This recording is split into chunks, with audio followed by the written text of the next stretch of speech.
It's your host, DJ Dougie Fresh Kicks, aka Bread Money.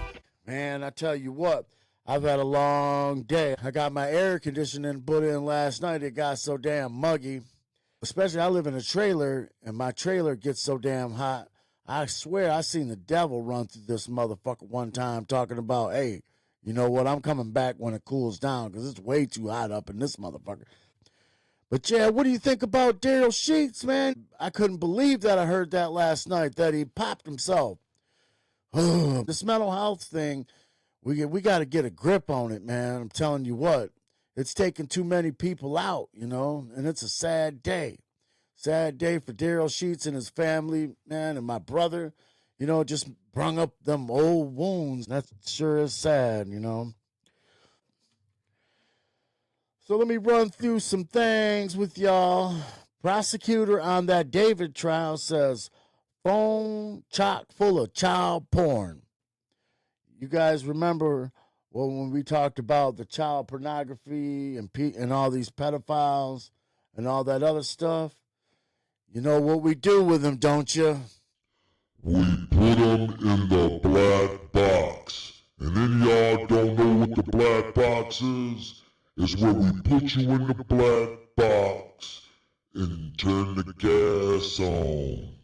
And you smell it, and it gets stronger, and then you just die. Then we hit another switch, and then we dial the flames up and cremate your ass right there. And then we give the ashes to your mama. So don't be fucking with them kids, you hear?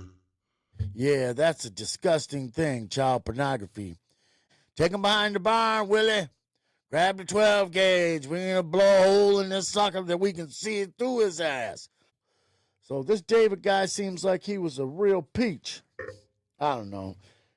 But child pornography on your phone, and then you got a dead girl all chopped up in the back of some car at a junkyard. Man, he just looks weird too. Dude's got a tattoo of a star, like when you end up in hell, you know. But I don't pass judgment on nobody because we don't know all the facts. So what I'm trying to say is we don't know till the end. We got to see the evidence that they bring forth, what kind of shit they got against the man before we can make judgment. So anyway, yeah, we got Sergio Freire charged with stabbing a first grade teacher to death. Now, who in the fuck is Sergio Freire? A California man was charged with murder Thursday in the stabbing death of beloved Burbank first grade teacher earlier this week. The Los Angeles County District Attorney is charging Sergio with murder, with a special circumstance of lying in wait for the alleged attacking and killing of Artie Varma in a Burbank, California home early Monday morning. Oh, last night I sat up and I binge watched that Hulk Hogan documentary, you know, the last one they did just before he died. And I'm telling you what, if I didn't already hate California now I hope that, you know, that San Andreas fault breaks off and the whole fucking state just flies off into the ocean and all of California just is done. Fuck California. Fuck Cali. Them motherfuckers are all a bunch of leftist, maggot-ass motherfuckers. Oh my God, Ducky, please don't talk like that, man. We gonna get canceled. No, you can't talk like that. The guy said, love everybody equally. No, fuck that. I hate all you motherfuckers equally. You hear me? What you did to my man Hogan, you know, he was like my childhood idol. I remember watching matches, man, growing up ever since I was a kid. I never missed him. But what they did to him in Los Angeles, man, in that whole documentary was foul as fuck. You know, Hogan had his flaws, you know what I mean? He lied to the American people about, you know, his steroid use. But it don't take a rocket scientist to know that all those guys are getting juiced up. But California, man, Jesus, man, what a shithole, man. And old slick back, old Gavin Newscomb. And if he's ever elected to presidency, then you know we are fucked as a country. You can't even go down, what's that avenue in New York, man? They got all them African Bombay motherfuckers selling fake Gucci shit and all this other bullshit.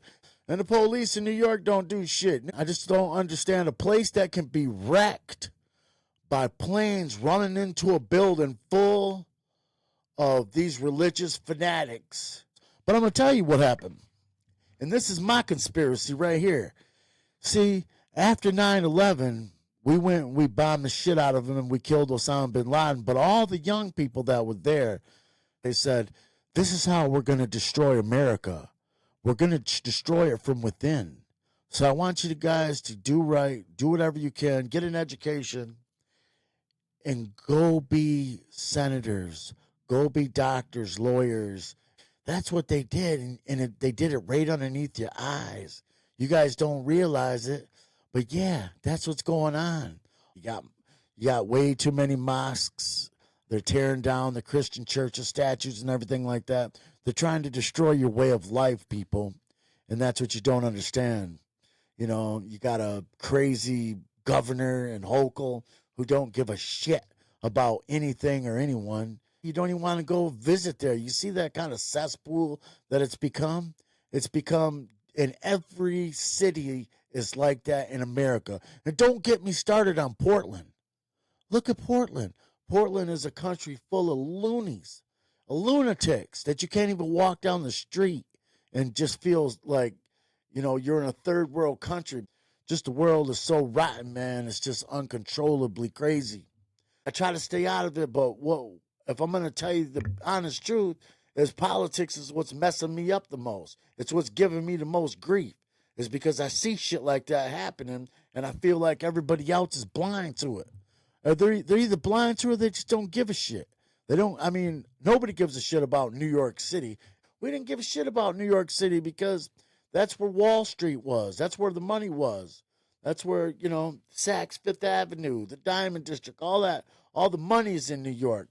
But now all that's in New York is a bunch of, you know, left-wing nut job, Al-Qaeda loving, America hating scumbags. So you guys did great.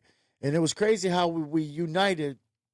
It didn't matter what political affiliation you was when the World Trade Center towers went down. Everybody had love for everybody and we came together. But it didn't take long for them to infiltrate. And when they did it so slick underneath your guys' eyes. Portland, I didn't think it would be that lefty, you know, homosexually, kind of sodomy, and just ran by Antifa. And then you got, you know, gay governor, and she's like, yeah, ride the fucking rainbow with me, you know, and let's all be gay together. I'm lucky. I live in a small-ass town, you know, where people ain't like that. But I know that they do live like that because I go to Walmart. If you want to know anything about a place and you want to buy a house, what you do first, take your ass to Walmart. It'll show you everybody, every walk of life that's in that town or whatever. You'll see people pull up in that sumbitch with pajamas on, shower caps, bathrobes, you know, and bearded women, all kinds of freaks and geeks of all different nationalities and color, creed, and everything else at the Walmart. If you want to know about a town, you say you wanted to buy a house and you're looking what kind of town, what kind of school it is, just go to Walmart. And if you don't see a bunch of crazy ass shit like that, then you know it's a good town. But yeah, that's just crazy to me, man. And this ain't about race. Like I said, I hate everybody equally, you know, but I can tell you what is racist. And pool, you know, billiards, that's racist. You got a white ball, knocking in all them colored balls. You know what I mean? Saving that black ball for last.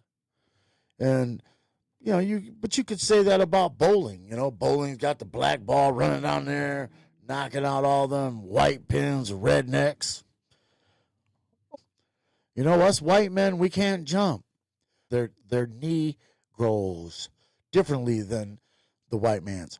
So somebody told me in 1865 to 1940 that a whopping 5 50,000 patents were distributed for black inventors. So black inventors had like 50,000 patents during that time period, which average rate about 5%. That's a good feat, huh? I don't know what they were thinking. 5%. I know I've already talked about slavery and slavery being about 4% were United States wide who owned slaves, and a lot of things are coming into light when you got the internet and history and everything else. You can find out about religion and a lot of other things that you didn't really realize just by doing your homework. So in this show, what it's doing is it's saving you from having to do that. So you watch this show and you'll get informed of all the shit that I'm thinking during the day. I'm just hoping it goes somewhere, If not, like I said, it's my therapy. It keeps me sober, keeps me grounded. I'll do it until the wheels fall off or I can't do it anymore. Nobody's truly offended by anything that I'm saying because, like I said, I do love everybody, no matter what skin color you are, whatever. I think black women are beautiful. I think white women are beautiful. I don't have any problem with black people. Other than I don't like to jail with them because, I jailed with black people before, and I don't like how they leave those little white springy hairs in the sink and don't clean the shit out. That was one of my big pet peeve in prison. Is every time, they'd be brushing their hair and this shit, and it looked like 1,000 little white springs in the sink. That shit used to piss me off. But I don't know. We had a bunch of things to talk about. Oh, yeah, we talked about the golden age and black people was responsible for 50,000 patents, but it only equaled to 5%. You can say something, black people, we invented all this stuff, like you were responsible for the train light, a stoplight, a filament that made light bulbs cheaper. It's not like you guys are a bunch of dumbas. That's not the case. It's just Africans, still to this day are living in one-story huts. The white man has come over there and stolen all the minerals and all the resources because that's just the way it is. I wanted to talk about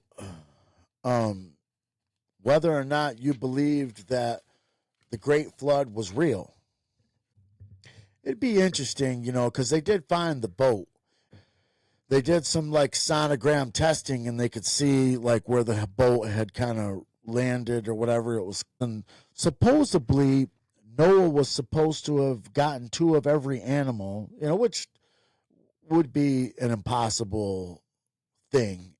I think what actually happened was geography or location wise, there was a flood in that particular area, but the world probably didn't flood. I don't know. I don't think so because I don't think you would have been able to get 2 of every species. I mean, a snake, there's thousands of species of snakes, gophers, rats. It would take him 10,000 years to gather all the animals that are on this earth because they're just a plethora of things that he would have had to gather.